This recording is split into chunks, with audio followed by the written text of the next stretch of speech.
Se você costuma fazer compras online em sites internacionais, preste muita atenção.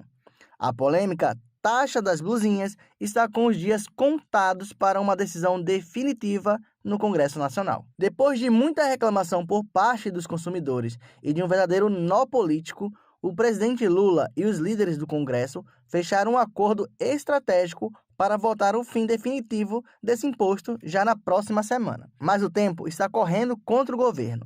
E se essa votação não acontecer logo, o imposto de 20% vai voltar automaticamente. Neste vídeo, eu vou te explicar o que foi decidido nos bastidores do Palácio da Alvorada e como isso mexe diretamente com o seu bolso. Tudo mudou nesta quarta-feira, 26. O presidente Lula convidou os homens mais poderosos da Câmara e do Senado, Hugo Mota e Davi Alcolumbre, para um almoço estratégico no Palácio da Alvorada. O objetivo principal, destravar pautas econômicas e sociais de grande interesse do governo antes que o país pare por causa das eleições municipais. E a grande estrela desse encontro foi justamente a medida provisória que suspende a cobrança de 20% do imposto de importação para compras internacionais de até $50, a famosa taxa das blusinhas. O clima foi de tanta sintonia que o presidente Lula chegou a brincar, dizendo que se o Conselho de Segurança da ONU tivesse a mesma disposição e boa vontade de Alcolumbre e Mota para resolver problemas, o mundo seria muito mais tranquilo. Mas por que essa pressa toda agora?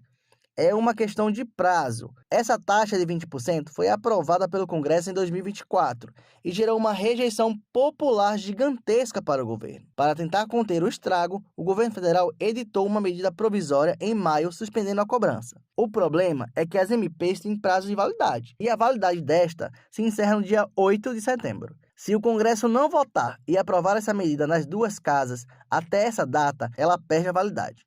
E se perder a validade, a taxa de 20% volta a ser cobrada automaticamente de forma imediata. E isso é tudo o que o governo não quer que aconteça às vésperas de uma eleição. Para evitar esse desastre político e econômico, os presidentes da Câmara e do Senado se comprometeram a usar a chamada Semana de Esforço Concentrado, que vai acontecer entre os dias 31 de agosto e 4 de setembro. Esse é um período crucial. É a última semana de votações intensas antes que os parlamentares foquem 100% nas campanhas eleitorais de outubro. No fundo, tudo isso é uma grande jogada de xadrez eleitoral. Estamos a menos de 40 dias do primeiro turno das eleições. No governo, a avaliação de bastidor é muito clara. Se o fim da taxa das blusinhas não fosse aprovado antes da eleição, o governo Lula perderia uma chance de ouro de apresentar o resultado concreto e popular para a classe média e os consumidores mais jovens. E você, acha que o Congresso vai mesmo aprovar o fim da taxa das blusinhas? Deixe seu comentário aqui embaixo.